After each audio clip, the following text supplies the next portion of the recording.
அடுத்தபடியாக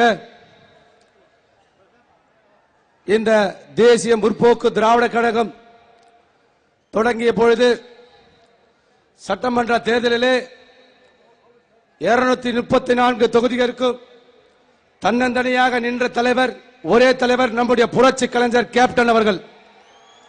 அது மட்டுமில்லாமல் அந்த சட்டமன்ற தேர்தலிலே புரட்சி கலைஞர் அவர்கள் வெற்றி பெற்று சட்டமன்றத்துக்கு சென்று அங்கே நடக்கின்ற குறைகளை தட்டி கேட்டு ஒவ்வொரு நாளும் மக்களுக்காக குரல் கொடுத்து மட்டும் இல்லாமல் தமிழகத்தில் இந்த 5 ஆண்டு காலம் விலைவாசி ஏற்றம், பெட்ரோல் விலை, டீசல் விலை உயர்வு, விவசாயிகளுடைய பாதிப்பு அத்தனை பாதிக்கப்பட்ட போதெல்லாம், ஏன் மீனவர்களுக்கெல்லாம் பாதிக்கப்பட்ட போதெல்லாம் முதலிலே குரல் கொடுத்து நேசக்கரம் நீட்டிய ஒரே தலைவர் நம்முடைய புரட்சி கலைஞர் கேப்டன் அவர்கள்.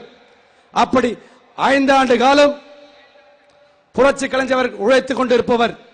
அப்படிப்பட்ட தலைவர் இன்றைக்கு சேலத்தில் ஒரு மாநாடு நடத்தி இன்றைக்கு ஒரு தீர்மானத்தை நிறைவேற்றிருக்கின்றார். அந்த தீர்மானத்தை புரட்சி கழகத்துடைய கொள்கை பரப்பு செயலாளர் மரியாதைக்குரிய வி.சி. சந்திரகுமார் அவர்களை இப்போது படிக்குமாறு அன்போடு கேட்டுக்கொள்கிறேன்.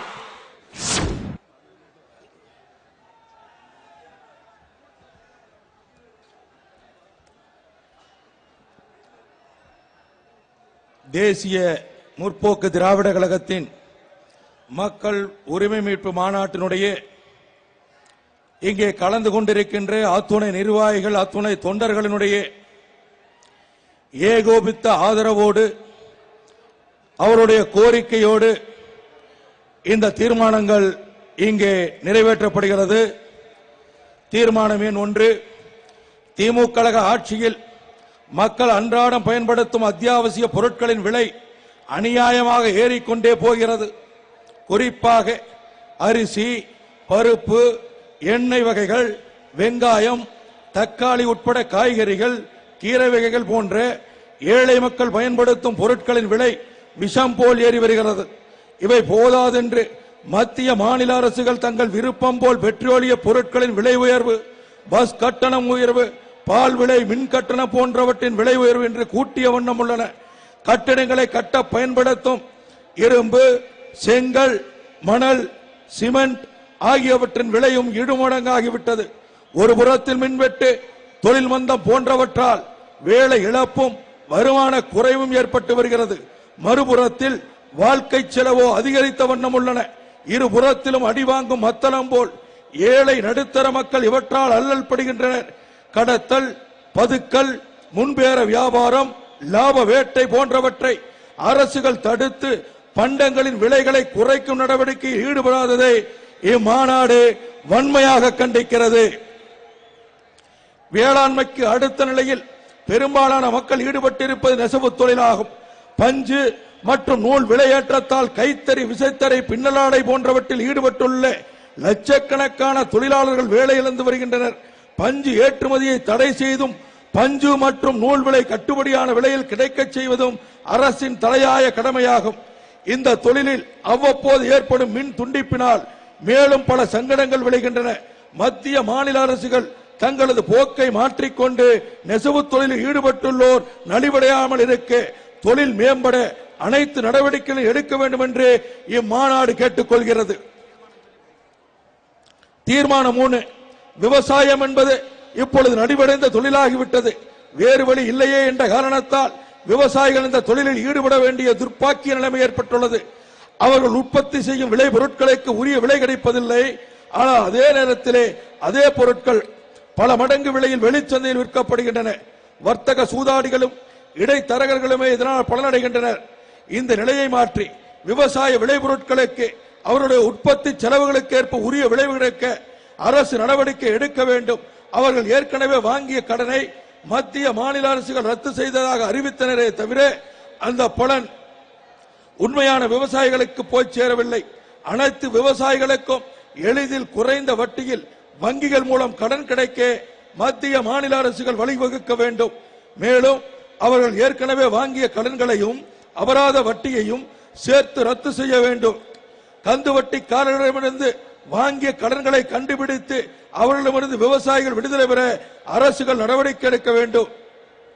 ஒரு நாட்டின் அமைதியும் முன்னேற்றமும் அந்த நாட்டின் விவசாயத்தை நம்பியிருப்பதால் விவசாயத்தை ஊக்குவிக்கும் வகையில் உருப்படியான நடவடிக்கைகளை மேற்கொள்ளாத மத்திய மாநில அரசுகளை இம்மாநாடு வன்மையாக கண்டிக்கிறது. தீர்மானம் 4. தமிழ்நாட்டில் சட்டம் ஒழுங்கு அறவே சீர்கட்டுவிட்டது. கொலை, கொள்ளை, கற்பழிப்பு, வழிப்பறி போன்ற சம்பவங்களுக்கு கலைஞர் ஆட்சியில் பஞ்சமில்லை. பெண்கள் இரவில் நடமாட முடியாது மட்டுமல்ல, பகலிலேயே வீட்டுக்கள் கூட பாதுகாப்பாக இருக்க முடியவில்லை. காவல்துறை ஆளுங்கட்சியினுடைய கைப்பாயாக திகழ்ந்து வருகிறது. குற்றம் புரிப்பவர்கள் தண்டனைக்கு அஞ்ச வேண்டியதில்லை இல்லை. மாணவர்கள், வழக்குரைஞர்கள், நீதிபதிகள், அரசாங்க அலுவலர்கள் போன்ற அனைத்து பொதுமக்களும் வன்முறைக்கு ஆளாகி வருகின்றனர். காவல்துறையும் இதற்கு விதிவிலக்கல்ல. காவல்துறை சுதந்திரமாக செயல்படவும் சட்டப்படி நடவடிக்கை எடுக்கவும் குற்றவாளிகளுக்கு நீதிமன்றம் மூலம் தண்டனை பெற்றுத் தரவும் திமுக ஆட்சி இடையூறாக இருப்பதால் இந்த ஆட்சியை அகற்றுவதன் மூலமே தமிழ்நாட்டில் அமைதி ஏற்படும் என்று இம்மாநாடு கருதுகிறது. தீர்மானம் 5. தமிழ்நாட்டில் அண்மையில் பெய்த கனமழை காரணமாக பெரும் பாதிப்பு ஏற்பட்டுள்ளது. விவசாயிகள் தாங்கள் கஷ்டப்பட்டு விளைவித்த பயிர்களை இழந்து வேதனை வருகின்றனர். குடிசைகள் இருந்த ஏழைகள் குடிசைகளையும் ஆடு மாடுகளையும் இழந்து அவதிக்குள்ளாகி வருகின்றனர். வீடுகள் இடிந்துள்ளன, சாலைகள் சீரழிந்துள்ளன, பாலங்கள் தகர்ந்துள்ளது, அணைகள் உடைந்துள்ளன. குறிப்பாக கடலோர மாவட்டங்கள் தொடர்ந்து பல மாதங்களாக இந்த இக்கட்டுகளுக்கு ஆளாகி வருகின்றன. திமுக அரசு மக்களின் கண்ணீரை துடைப்பதற்கு பதிலாக மெத்தனமாக செயல்பட்டு வருகிறது.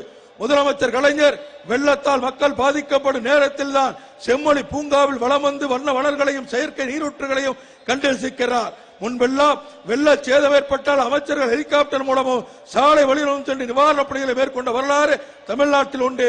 வெள்ளத்தால் பாதிக்கப்பட்ட மக்களுக்கு உடனடி நிவாரணம் வழங்காத திமுக அரசை கண்டிப்பதோடு மத்திய அரசிடம் உரிய நிதி பெற்று ஏற்பட்ட சேதங்களை உடனடியாக நிவர்த்தி செய்யாத மெத்தன போக்கையும் மாநாடு வருத்தத்துடன் சுட்டிக்காட்டி கண்டிக்கிறது. பெருநகரங்களில் வசதி படைத்தோர் வீட்டு பிள்ளைகளுக்கு கிடைக்கும் கல்வி தமிழ்நாட்டின் மூலை முடுக்கில் வசிக்கும் கிராமப்புற ஏழைகளின் வீட்டு பிள்ளைகளுக்கும் கிடைக்க செய்வதே உண்மையான சமச்சீர் கல்வி திட்டமாகும். ஆனால் திமுக ஆட்சியில் 2 வகுப்புகளுக்கு ஒரே பாட புத்தகங்களை மட்டும் கொண்டு வந்துவிட்டு இதைத்தான் சமச்சீர் கல்வி திட்டம் என்று ஏமாற்றுகிறது. கலைஞர் இந்த போலியான வேஷத்தை அம்பலப்படுத்துவதுடன் சமுதாயத்தில் உள்ள அனைத்து தரப்பினரும் சமச்சீர் கல்வி பெற வழிவகுக்காததை இந்த மாநாடு வன்மையாக கண்டிக்கிறது.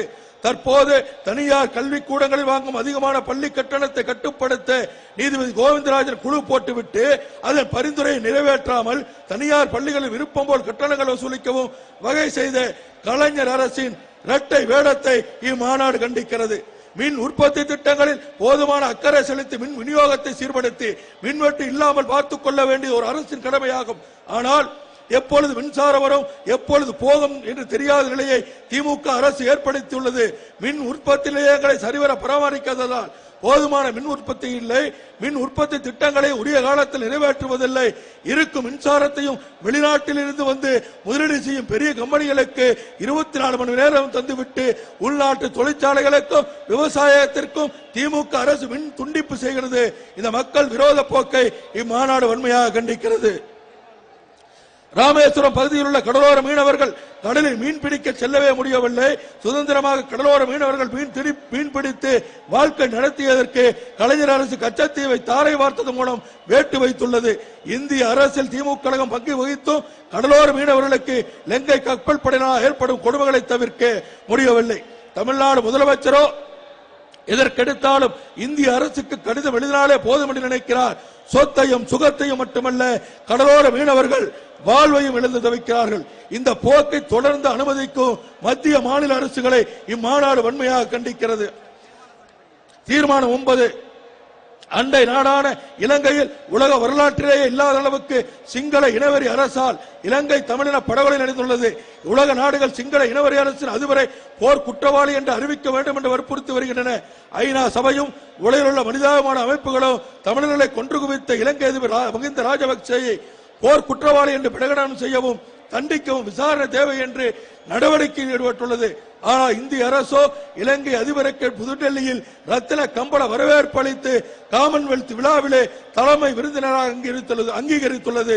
மேலும் உலக அமைப்புகளில் சிங்கள இனவெறி அரசுக்கு எந்த பாதிப்பும் ஏற்படாத வகையில் இந்திய அரசு தனது ராஜதந்திர நடவடிக்கையில் முடுக்கி வருகிறது.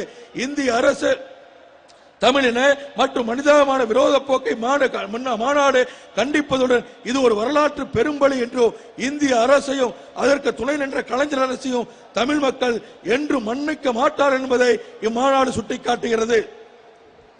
தீர்மானம் 30 உலக வரலாற்றிலேயே இல்லாத அளவுக்கு 1,76,000 கோடி ரூபாய்க்கு மேல் வருவாய் இழப்புகளை ஊழலில் இந்திய அரசியலங்கம் வகித்த திமுக ஒரு இமாலய சாதனை நிகழ்த்தியுள்ளது. கலைஞர் ஏற்கனவே தமிழ்நாட்டில் அங்கிங்கனாதபடி எங்கும் ஊழல்மயமாக்கி ஊழல் விஞ்ஞானி என்ற பெயர் எடுத்தார். தொடர்ந்து 5வது முறையாக ஆட்சி பொறுப்பேற்ற பிறகு இந்தியாவையும் ஊழல்மயமாக்கி உலக அரங்கிலேயே எந்த நாட்டிலும் இவ்வளவு பெரிய ஊழல் நடந்திராத காரணத்தால் இந்தியா ஒரு மோசமான ஊழல் நாடு என்று பெயர் எடுக்க வைத்துள்ளார். இதனால் தமிழர்கள் மட்டுமல்ல உலக அரங்கில் இந்தியர்களுக்கு தலைக்குனிவு ஏற்படுத்திய கலைஞரின் செயல் வெட்கக்கேடானது. அது மட்டுமல்ல, வேதனைக்குரியதும் கூட. இன்று மத்திய அரசிலும் மாநில அரசிலும் பணம் ஒன்றிய குறிக்கோளாக வைத்து இயங்கும் பாசிச சக்தியாக திமுக மாறிவிட்டது. இவற்றால் கிடைக்கும் பலன் அவரது குடும்பத்திற்கு மட்டுமே என்றாகிவிட்டது. தமிழ்நாட்டு அரசியலே கலைஞரின் வீடா அல்லது தமிழ்நாடா என்ற கேள்விக்குறியாகிவிட்டது. ஆக்டோபஸ் போன்று தமிழ்நாட்டை அனைத்து துறைகளிலும் வியாபித்து கபலீகரம் செய்யும் கலைஞர் குடும்பத்திலிருந்து தமிழ்நாட்டையும் ஜனநாயகத்தையும் மீட்பதற்கான ஒரு பெரும் போராட்டத்தை மக்கள் சக்தியை கொண்டு நடத்த வேண்டிய நேரம் வந்துவிட்டது. நாட்டு நலனில் அக்கறை கொண்டோரும் ஜனநாயக நெறிமுறைகளை காக்க வேண்டும் என்று கருதுவோரும் கலைஞரின் குடும்ப ஆதிக்கத்திலிருந்து மக்கள் உரிமைகளை மீட்க இம்மாபெரும் மக்கள் போராட்டத்திற்கு தங்களை அர்ப்பணித்துக் கொள்ள வேண்டும் என்று இந்த மாநாடு தமிழ்நாட்டு மக்களை கேட்டுக்கொள்கிறது.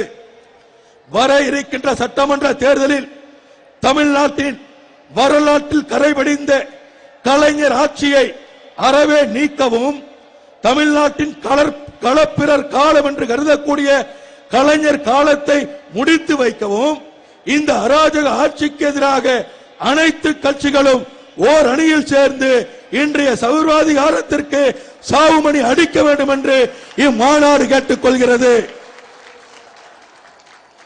தீர்மானம் 11 எவ்வப்பொழுதெல்லாம் கலைஞர் ஆட்சிக்கு வருகிறாரோ ஒவ்வொரு முறையும் தமிழ்நாட்டு மக்களின் உரிமை பறிபோவது வழக்கம். அதன்படி காவிரி பிரச்சனை, கச்சத்தீவு பிரச்சனை, பாலாற்றில் அணை கட்டும் பிரச்சனை, ஒகேனக்கல் குடிநீர் திட்ட தகராறு, முல்லை பெரியாறு அணை உயர்த்தல் சம்பந்தமான பிரச்சனை என எந்த பிரச்சனைகளும் தீர்ந்தபாடில்லை. எத்தகைய அணுகுமுறையை கையாண்டு இப்பிரச்சனைகளுக்கு தீர்வு காண வேண்டுமோ அதை விடுத்து இன்று வரை தமிழ்நாட்டு மக்களுக்கு தீராத தலைவலியாக உள்ளது மத்திய அரசு மாநிலங்களுக்கிடையே உள்ள பிரச்சனைகளை சுமூகமாக தீர்மானிக்க கடமைப்பட்டது. எனினும் திமுக மத்திய அரசில் அங்கம் வகித்தும் இப்பிரச்சனைகளை தீர்க்க எந்த முயற்சியும் மேற்கொள்ளாத மத்திய மாநில அரசுகளை இம்மாநாடு கண்டிக்கிறது.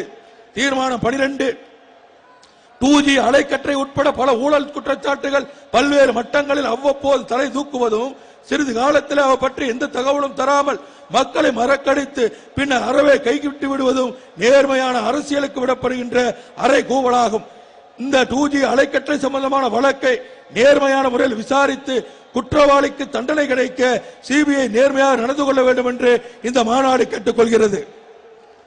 தீர்மானம் 13 இந்தியாவில் உள்ள தமிழ் உட்பட அனைத்து தேசிய மொழிகளையும் இந்திய அரசின் ஆட்சி மொழிகளாக அங்கீகரிக்கும் வகையில் இந்திய அரசியல் சட்டத்தை திருத்தி முதல் கட்டமாக தமிழை இந்திய அரசின் ஆட்சி மொழியாக ஆக்க வேண்டும் என்று இம்மாநாடு கேட்டுக்கொள்கிறது. தீர்மானம் 14 தமிழ்நாட்டின் நீர்வளம் ஆற்றின் மணலை பொறுத்தே உள்ளது. திமுக அரசியல் ஆற்றில் மணலை அள்ளும் ஆளும் கட்சியினர் மூலம் அள்ளி கொள்ளையடிக்கும் போக்கு வளர்ந்து வருகிறது. கட்டுக்கடங்கா நிலையில் தனியார் மூலம் விற்பனை செய்வதால் கட்டுமான தொழில் சம்பித்து விட்டது. இதே போன்று மலைவளம், கனிம வளம், கனிவளம், வனவளம் போன்ற இயற்கை வளங்களை திமுக அரசு விட்டபாடில்லை. சுரண்டலுக்கு பெயர் பெற்ற கலைஞர் ஆட்சி தமிழ்நாட்டு ஆறுகளை விட்டு வைக்காதது மட்டுமல்ல, அனைத்து இயற்கை வளங்களையும் சுரண்டி வருவதை இம்மாநாடு வன்மையாக கண்டிக்கிறது என்று கூறி இந்த தீர்மானத்தை உங்களுடைய கரவொலி மூலம் ஆதரிக்குமாறு